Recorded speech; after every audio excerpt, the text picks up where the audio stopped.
this is obviously a key issue, we have a defence industry that's structured around our current defence, as it were. And I think there are things we need to look at. There is the close battle, what is happening here and now. We've absolutely got to ensure that Ukraine prevails, because if we don't ensure it prevails, we could well find ourselves in conflict with the Russians rather sooner than we think. The domestic supply of capability has really been highlighted again by the Ukraine war, and it's another peace dividend. But actually, I think in Britain, we're pretty well served. We have an excellent defence industry, and as long as it's invested in and supported, I'm sure it will come up with the goods. Labour committing to the 2.5% spend on defence. Keir Starmer has described it as a root and branch review to prepare us for a more dangerous and volatile world. Hamish, what is your take? Do we need another defence review? Yeah, I think we absolutely do, and I think it's really welcome. We've had the same people looking at defence for the last 14 years, and the threats facing us have certainly changed, certainly in the last 2 or 3 years. And we currently have a military capability that is not a conventional deterrence. Certainly when Putin looked west on the 24th of February 2022, he wasn't put off. And I think the peace dividend, which has been completely used up now, and we now have a military that requires, as I think the government has said, a root and branch review to make sure that we have capabilities going forward that are going to defend us. And there are a lot of lessons to be learned from Ukraine, but the right ones. And I know we're going to go into the US as well. If we can't absolutely guarantee the US's full support from November this year, we need to take that into account. So I, for one, welcome it and hope that we will get a much more capable and better defence for the current and future threats than we do at the moment. I mean, that's fascinating what you said there, Hamish. And Bronwyn, I think, what this is really saying is you hear the words defence review, and you think, well, it's, how many tanks do we need? But it's so bound up in geopolitics. It's bound up in, as Hamish was indicating, the strength of US support. It's bound up in what James Heapy, the former Armed Forces Minister who came on, said about the US expecting us to contribute to the Indo-Pacific strategy, and also, obviously, the defence of Europe and Russia. It's so complex, Bronwyn Maddox. It is always very complex. You've got the piece that's about the threats out there, and that's changing. I think there will already be a lot more emphasis on China in this one than there was even a year ago when the last government was looking at it. You've got then the piece about what do we need.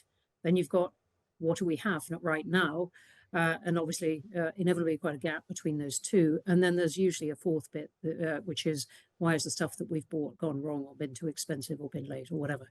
But those are the classic bits of a defence review. And I think it is worth having one now, but not drawing it out too much, partly because the threats do keep changing and there isn't going to be one definitive one for all time. And also because there isn't that much time. They want to take enough time not to get things wrong, but some of the main decisions are going to be clear already, including a need for basic ammunition and missiles, much of which the UK has spent or given on Ukraine.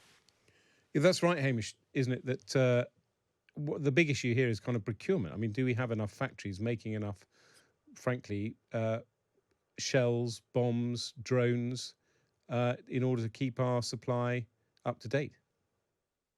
Well, this is obviously a key issue, we have a defence industry that's structured around our current defence, as it were.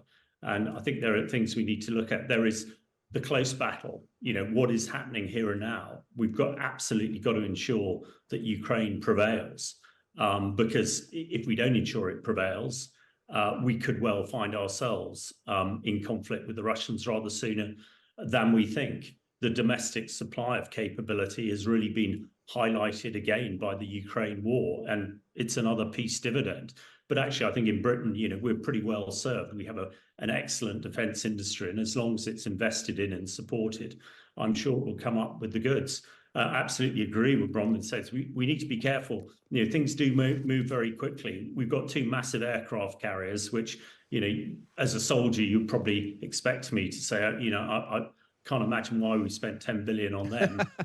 When we needed an aircraft carrier recently, we used Cyprus, not one of those beasts. So it's a tricky one, and everybody criticises military procurement, but crikey, we must be able to do it better. And I suppose the way that Labour have got experts in to help the judicial and prison system, they could do well on the defence side to get some really top industrialists in as well. But we need to make sure we need to be flexible. That's the key thing, on our balls of our feet, which hitherto I think we've been too stuck in our ways, which is why we are where we are. It's a fascinating point, actually, that there's nobody from the private sector and the defence industry on that review, which I think is actually a really important point, because if anyone knows how a supply chain works, it's probably them. Let's talk now. Oh, sorry, and also, may I just add the point that it's a real chance for Labour to do something for the growth that they say they want. Yeah, exactly. Link it to their industrial strategy and say we want to do something for the UK defence industry. We haven't heard that much about that yet. So many more that means we can safeguard our security and our growth for decades to come. I mean, look at Ukraine now. Industrial capacity is an absolutely critical part of security. So with Labour, Britain will be fit to fight. Within the first year of a Labour government, we will carry out a new strategic defence review.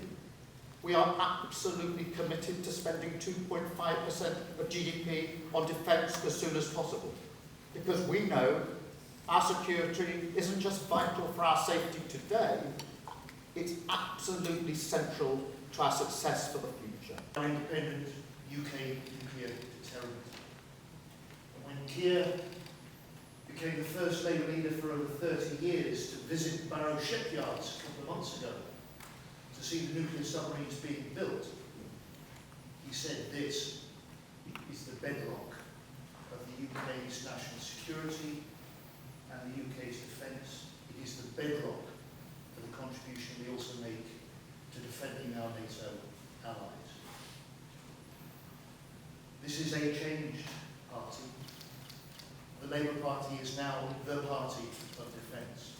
Needed. We are looking forward to the opportunity at this summit to work with others and our allies to make sure that we send a very clear message, I think, of the resolve of a NATO which is bigger and stronger and more united, I think, than ever before, of our resolve to stand up to aggression, Russian aggression, but aggression in any form that we find it that threatens our values. And so it's very important to be here.